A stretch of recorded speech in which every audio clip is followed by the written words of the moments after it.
I recently did kind of what I call like a stock delete pistol style Gen 8 M4A1. And then I had a couple of these EMERBU V2 M4A1s laying around. And I thought, let's go ahead and make, a pistol style kind of version like that as well, or stock delete. It's not really a pistol, but I thought that'd be a cool, fun idea to try. So here's a gel blaster from EMERBU Toys. This is the V2 M4A1 that already comes pretty much fully upgraded. I've done tons of videos on them, so I'm not going to go over that much. But this one, the handle's a little hacked up, so I'm going to probably replace that and go to a black one anyway. So these both look like they're going to fit, but I'm not 100% sure that they will. So if not, I just do have a better, clean one to put on there if I need to. But I did want to incorporate the black if I could, because you can see what we got going on. So we're going to go to this Honey Badger handguard. Now I had to do a 3D printed barrel nut because it's a weird kind of size barrel. This is a 39 millimeter. Most are like you'd use a 34.5 or 35 millimeter. There's some that are even, like 40, but those again are pretty rare. So I printed that, made sure to print it really strong, and actually probably overprinted it because then I did 100% infill too, along with lots of walls. So it's definitely going to be good and strong. And the nice thing about this Honey Badger handguard is it already has a little recessed hex nut in there, or hex bolt. So you can go ahead and screw that in tight against that, and that stays nice and tight. And then also, just because of the design of it, it fits kind of around the receiver here, the top of the receiver, the upper receiver, and that helps really keep it in place too. So that's what we're going to do there. Now, a piece I don't have up here to show you is I made a really long kind of recessed fake suppressor that's going to run all the way back inside here, okay? And then basically just be long enough to cover the tip. So it's not going to go out any further than that. It's going to run all the way in, and it's a nice wide one. So that should look pretty cool there. On the back, what we'll do is, you can see I've already snipped the wires, made a little piece here. It's going to come, the wires will come out through the bottom here. Obviously this will bolt on, and then this is what will actually come out. So this nice wire like this will come out of here, all right?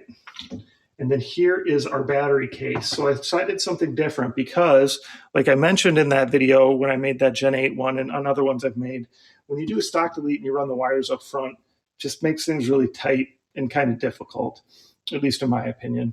So instead, we're going to go ahead and have this. So you can see it's a rail mount. It's going to slide along the top, sit back here, and then here's the front that's going to open up, and that's how you're going to access your battery. And the wires are in there. They're just taped up because I was painting it. So that should look really nice, kind of right along here, right? Still, we'll be able to put like a sight like this on the back was kind of the plan, different sight up front, and you'll easily see over the top of this. No issues with that.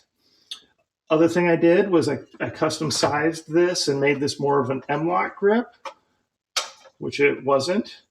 And so this will fit basically all the way on there like that. So I thought that would look pretty cool. All right, other than that, I might make some kind of cool side plates there, just because if you watch my channel, you know I do a lot of like little decorative pieces like that too, just because I enjoy doing it.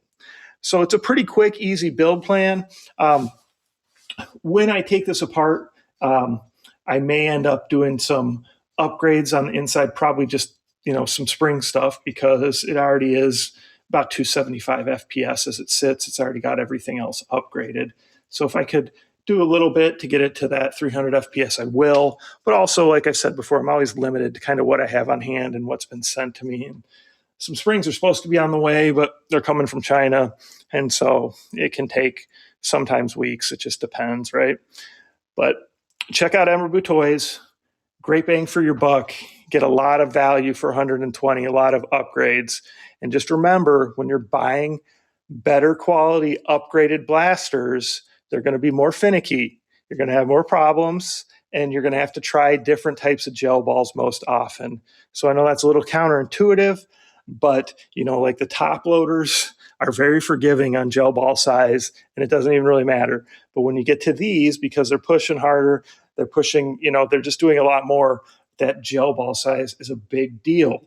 And so I would never advise making this your first blaster unless you're going to take the time to learn about it and understand some of the nuances and not expect it to be perfect always. There are going to be adjustments you need to make, and that's just kind of how it is.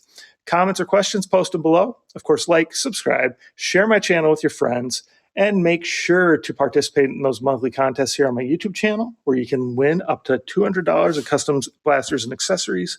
Typically, those are at the end of the month, and they run for about a week with the ability to get entries every day. Thanks.